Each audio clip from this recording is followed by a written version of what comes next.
Good morning guys. Life update சீரீஸில் இன்றைக்கி நாள் 54. ஸோ நம்ம ஓடியே ஒரு வாரம் ஆகுது. அதனால் நேற்று நைட்டே ஃபுல் மோட்டிவேஷன் கொடுத்து இன்றைக்கி காலைல வெற்றிகரமாக எழுந்திச்சிட்டேன். இன்றைக்கி சும்மா ஒரு வார்ம் அப் ரன்னாக போடுவோம் அப்படின்ட்டு டைமிங்கெல்லாம் பார்க்காம ஒரு 5 கிலோமீட்டர் ஓட்டத்தை போட்டேன். ரன்னிங்கை முடிச்சுட்டு சரி டைமிங்கை பார்ப்போன்னு பார்த்தா சரியான ஷாக்கு. 35 நிமிஷத்தில் முடிச்சிருக்கேன். இந்த வாரத்தில் எப்படியாச்சும் அந்த டைமிங்கை பிடிச்சே ஆகணும்னு ஒரு வெறியோட வீட்டுக்கு வந்துட்டேன். வந்தோடனே நம்ம பிரேக்ஃபாஸ்ட்டையும் சாப்பிட்டுட்டு கொஞ்சம் வேலை இருந்துச்சுன்னு உட்காந்து வேலை செஞ்சுட்டு இருந்தேன். மத்தியானம் போல் நம்ம கார் வாங்கலான்னு ஒரு பிளான் போட்டுட்டு இருந்தேன். சரி ஒரு செகண்ட்ஸில் சும்மா பார்ப்போன்னு ஒரு இடம் வரைக்கும் போய் காரையெல்லாம் பார்த்துட்டு டெஸ்ட் ட்ரைவ் எல்லாம் பண்ணிட்டு நல்லபடியாக வீட்டுக்கும் வந்து சேர்ந்துட்டேன். கூடிய சீக்கிரத்தில் என்ன அப்டேட்டுன்னு நான் உங்களுக்கு சொல்கிறேன் கைஸ். சரின்னு வீட்டுக்கு வந்தோடனே ஃப்ரெஷ்ஷப் ஆகிட்டு நம்ம மதியானம் சாப்பாடை முடிச்சுட்டு எப்பவும் போல் 2 மணி நேரம் தூக்கத்தை போட்டுட்டேன். இன்னிலேருந்து ஜிம்முக்கு ஒழுங்காக போகிறோம், 90 டேஸ் ட்ரான்ஸ்ஃபர்மேஷனை காட்டுறோம் அப்படின்ட்டு ஜிம்முக்கு ரெடி ஆகிட்டு இருந்தேன். சடனாக நம்ம டாக்டர் சார் கால் பண்ணி வாமாச்சா அண்ணநகர் வரைக்கும் போயிட்டு வருவோன்னு சொன்னான். சரி நானும் வெக்கமே இல்லாமல் கிளம்பி அவன் கூட போயிட்டேன்.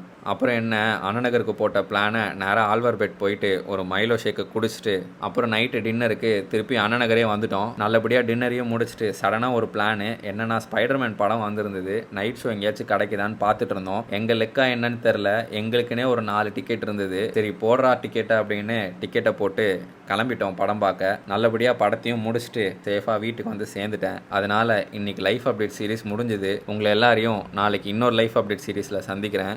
Bye.